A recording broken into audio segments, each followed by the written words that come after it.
অনেকে বলে যে মসজিদে দান করার চাইতেও নিজের বইয়ের জন্য খরচ করা উত্তম। এটা কি সঠিক?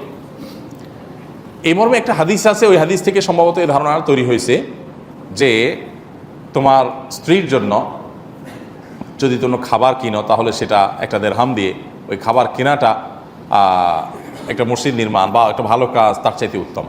এটা তখন হবে যদি স্ত্রীর খাবার না থাকে এবং তার ভরণ পোষণ দেওয়াটা এই মুহূর্তে ফরজ পর্যায়ে হয়ে যায়, আবার অপরদিকে মসজিদ নির্মাণ করা বা অন্য ভালো কাজটা সেই পর্যায়ের গুরুত্ব না থাকে। তো এই বিষয়গুলো নির্ভর করে পরিস্থিতির উপর, যে পরিস্থিতিটা কি। যদি আপনার বাসায় বউয়ের কাছে খাবার আছে শুধু তা না, ফ্রিজ বোঝায় খাবার আছে, ফ্রিজের বাইরে বহুত ড্রাই ফ্রুট আছে, অনেক রকমের খাবার আছে, চাল ডাল মাছ সবই আছে, এরপরে আপনার কাছে 500টা টাকা আছে, 1000 টাকা আছে, এদিকে মসজিদে একটা জরুরি প্রজেক্ট চলছে, একটা কাজ চলছে।